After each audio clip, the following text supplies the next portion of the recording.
सूचना देते हैं आपके कुछ ही कदम में वहाँ थाना है, आप थाना प्रभारी को सूचना देते हैं कि आप इनको कस्टडी में ले लें। यानी आप बिल्कुल वहाँ उन्होंने गैर जिम्मेदाराना हरकत किया। उन्होंने बिल्कुल अपना जो उनका मानवता था वो मानवता उनका कहीं नहीं दिखा। डालूंगा और जिनमें भी हमें जरा भी संदेह होगा आय से अधिक संपत्ति का, जिनमें हमें जरा सा भी संदेह होगा कि उन्होंने गलत तरीके से कुछ धनराशि जमा किया है, हम फौरन जिस प्रकार हमने माननीय मंत्री महोदय को पत्र लिखा है, हम एसीबी को पत्र लिख कर उन पर कार्रवाई कर। सिस्टम की लापरवाही से कहिए या फिर सिस्टम से तंग आकर के अपनी जान देने की कोशिश करता है। अभी वो जिंदगी मौत की लड़ाई लड़ रहा है रिम्स के ट्रॉमा सेंटर में। क्या हालत है अभी उसकी और क्या कुछ जो है देख पा रहे? देखिए सिचुएशन काफ़ी गंभीर है, क्रिटिकल कंडीशन में है, लेकिन जब तक सांसें हैं तब तक आस है, और सांसें हैं यानी संघर्ष है। और निसंदेह हम प्रार्थना करते हैं कि कोई अनहोनी ना हो और वो स्वस्थ हों।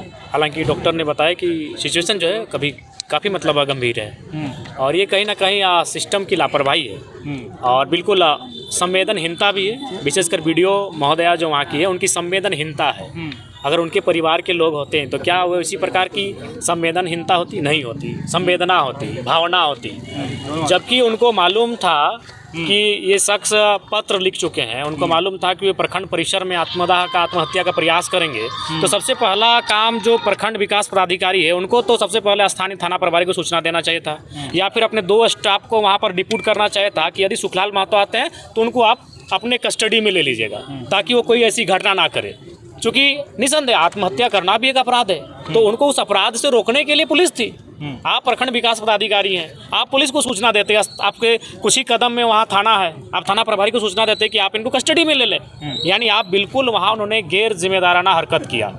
उन्होंने बिल्कुल अपना जो उनका मानवता था वो मानवता उनका कहीं नहीं दिखा। अगर वो मानवता जरा सा भी दिखाती तो आज ये स्थिति उनकी नहीं होती। बिल्कुल, जब चूँकि कोई भी चूँकि वो सूचना दे के आत्महत्या करने जा रहा है, अगर मान के चले कोई व्यक्ति कल को अगर विधायक के आवास में अगर आत्महत्या करने आ रहा है तो जाहिर सी बात है अपने समर्थकों को कहेंगे कि वो मेरे आवास तक ना पहुँचे, क्योंकि अगर वहाँ अनहोनी होगी तो हमको सवाल का जवाब देना होगा। हम तो पहला प्रयास करेंगे वहाँ तो वो पहुँचे ही ना, अगर वो दिखे तो उसको पकड़ के हम शांतिपूर्ण तरीके से कहीं बैठाएंगे। क्योंकि इंसान का माइंड एक पल के लिए डिस्टर्ब हो सकता है, हो सके 2-4 घंटे के बाद वो फिर ज़िंदगी के बारे में सोच लेता। उसको कुछ देर अगर हम पकड़ के बैठा लेते तो बिल्कुल ये चीज़ें वहाँ नहीं दिखी। यानी वीडियो को बिल्कुल भी संवेदना नहीं दिखी। उनकी संवेदना ना होने के कारण आज ये बहुत बड़ी घटना घटी है, जिसका सीधा दोष उन पे जाता है। चूँकि आरोप सीधा उन पर था, मानसिक प्रताड़ना का आरोप था, उनके साथ और 3 कर्मचारियों पे आरोप था और सीधा उन पे आरोप था। और चूंकि वो कह के आत्महत्या कर रहे हैं कि हम प्रखंड परिसर में ही आत्महत्या करेंगे, तो ऐसी परिस्थिति में उनको वहाँ 2 प्रखंड कार्यालय के 2 सिपाही या फिर 2 स्टाफ को वहाँ डिप्यूट करना चाहिए था कि जैसे ही पंचायत सचिव सुखलाल महतो आएंगे उनको आप अपने कस्टडी में ले लें, या फिर उनको स्थानीय डुमरी थाना प्रभारी को सूचना देना चाहिए था कि अमुक शख्स जैसे आएगा आप उनको गिरफ्त में ले लें।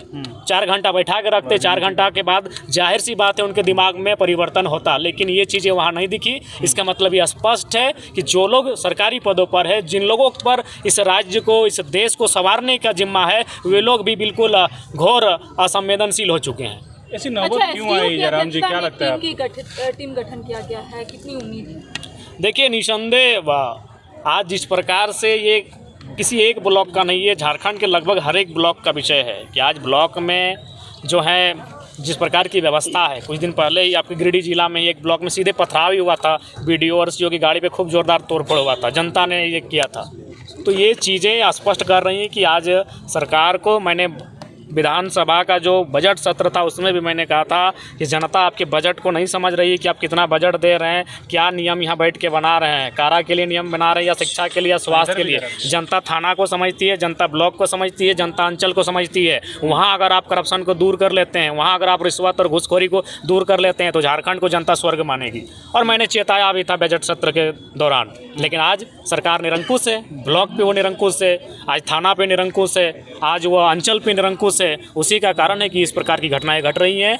और निसंदेह मैं तो स्पष्ट कहता हूं, अब यहाँ से जाने के बाद मैं व्यक्तिगत तौर पर मैं जो जितने भी मेरे विधानसभा के अंतर्गत प्रखंड है उनमें जितने भी स्टाफ कार्यरत हैं, मैं उनके तमाम कुंडली को खंगालूंगा। और जिनमें भी हमें जरा भी संदेह होगा आय से अधिक संपत्ति का, जिनमें हमें जरा सा भी संदेह होगा कि उन्होंने गलत तरीके से कुछ धनराशि जमा किया है, हम फौरन जिस प्रकार हमने माननीय मंत्री महोदय को पत्र लिखा है, हम एसीबी को पत्र लिख कर उन पर कार्रवाई करने, उन पर जाँच करने के लिए हम कहेंगे। जयराम जी, कौन सा मामला को लेकर उन्हें प्रताड़ित किया जाता है? देखिए, जहाँ तक हमने थोड़ा सा, चूँकि हम भी आउट ऑफ स्टेट थे और हम सुबह सुबह ही आए हैं, तो जब हम आके जांच पड़ताल किए, मैंने जानने का प्रयास किया कि क्या मसला है, तो सामने आया चूँकि वह पंचायत सचिव हैं, तो जो अबुआ आवास है, इंदिरा आवास है, प्रधानमंत्री आवास है, उन पर वो देख रेख करते हैं। तो बगल के जो रोजगार सेवक हैं और उस जो जिस पंचायत में थे वहाँ के जो मुखिया है पति, उनका शायद कोई संबंध था। वो दबाव बना रहे थे किसी मतलब ऐसे व्यक्ति को आवास देने के लिए जिनका शायद अच्छा खासा 4 या 6 कमरा है।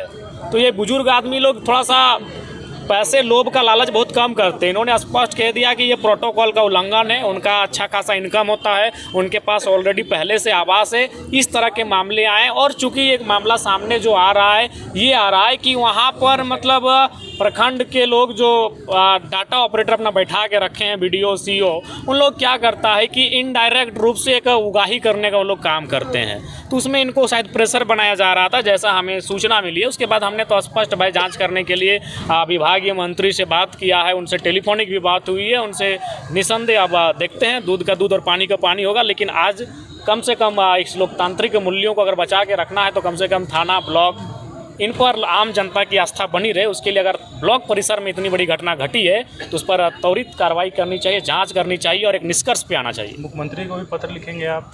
नहीं, देखेंगे जब इनसे नहीं होगा तो निसंदेह लिखेंगे। चूँकि ये ब्लॉक का मामला है, ब्लॉक ग्रामीण विकास का मामला है, तो मैंने ग्रामीण विकास विभाग की जो मंत्री हैं हमारी दीदी दीपेंद्र सिंह पांडे जी को, मैंने रात के लगभग 2:30 से 3 बजे के बीच पत्र लिखा है। मैंने रास्ते में ही पत्र को लिखा है। लिखा है कि आंदोलन करूंगा मैं भ्रष्टाचार के खिलाफ। निसंदेह वो हमारा रूट ही है, आंदोलन हमारा रूट ही है। आज लगातार हम लोग आंदोलन में हैं भी, लेकिन चूँकि अभी हम लोग उस जगह पर हैं जहां हम लोग अपनी कलम की ताकत से भी बात कर सकते हैं, तो इस लिहाज से हमने अपनी कलम का इस्तेमाल किया है। हमने विभागीय मंत्री को सचेत किया है, मुख्य सचिव और गिरिडीह जिला के उपायुक्त को भी मैंने सूचना दी है। जयराम जी, आप कहते हैं कि भ्रष्टाचार और कमियां काफ़ी हैं, लेकिन जब इसको उजागर करने के लिए सरकारी अस्पतालों में वे पत्रकार जाते हैं तो मंत्री द्वारा, स्वास्थ्य मंत्री द्वारा फरमान जारी किया जाता है कि सरकारी अस्पतालों में ये पत्रकारों को घुसने नहीं उनको तो जो अगर सरकारी अस्पतालों में या फिर कहीं भी सरकारी